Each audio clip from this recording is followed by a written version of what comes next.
ગુજરાતમાં કોંગ્રેસ પાર્ટીને એક બાદ એક ઝટકા લાગી રહ્યા છે। અમરીશ ડેરે કોંગ્રેસ પાર્ટીમાંથી રાજીનામું આપી દીધું હતું। હવે કોંગ્રેસના દિગ્ગજ નેતા અને પોરબંદરથી ધારાસભ્ય અર્જુન મોઢવાડિયાએ વિધાનસભા અધ્યક્ષ શંકર ચૌધરીને ધારાસભ્ય પદેથી રાજીનામું આપી દીધું છે। એટલે કે લોકસભા ચૂંટણી પહેલા કોંગ્રેસને વધુ એક ઝટકો લાગ્યો છે।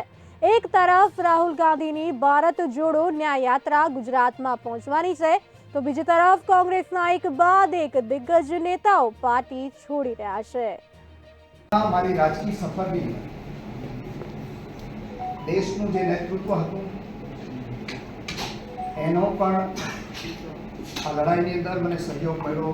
સ્થાનિક મારું નેતૃત્વ કોંગ્રેસ પક્ષનું હતું, એને પણ મને મદદ કરી અને મને હજારો કાર્યકર્તાઓ હતા, એને પણ આ મારી હંમેશા મારી સાથેની શુભેચ્છા રહી। આ બધાનો હું આભાર માનું છું।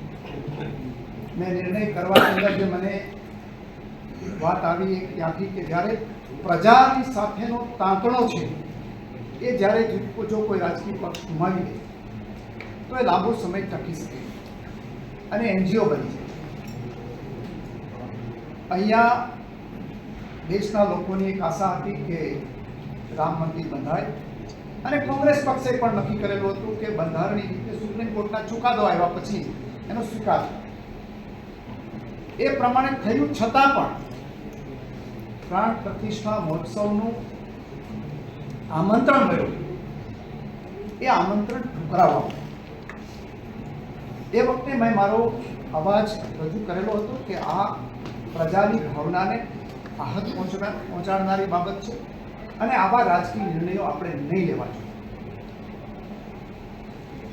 પરંતુ એ વખતે પણ જે કોઈ પણ આ નિર્ણય કર્યો હોય અને જેને પણ ડ્રાફ્ટ કર્યો હોય એ છે એના ઉપરથી પ્રતીતિ થતી હતી કે પક્ષે પ્રજા સાથેનો જે સંવાદ હોવો જોઈએ એમાં ક્યાંક ને ક્યાંક કચાશ થઈ ગઈ છે।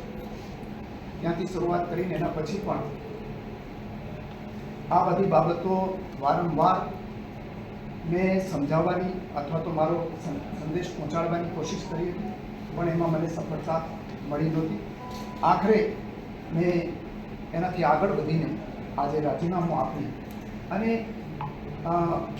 જ્યાં મારા મત વિસ્તારના લોકો છે, ગુજરાત રાજ્યની જનતાએ પણ મને અપાર પ્રેમ આપ્યો છે। ગુજરાતે હંમેશા સક્ષમ નેતૃત્વ આપ્યું છે। એ સક્ષમ નેતૃત્વની સામે રહીને પણ મને પ્રજાનો સહયોગ મળ્યો હતો અને આજે મારું જે આ બંધન કોંગ્રેસ સાથેનું હતું એમાંથી મુક્ત થયો છું।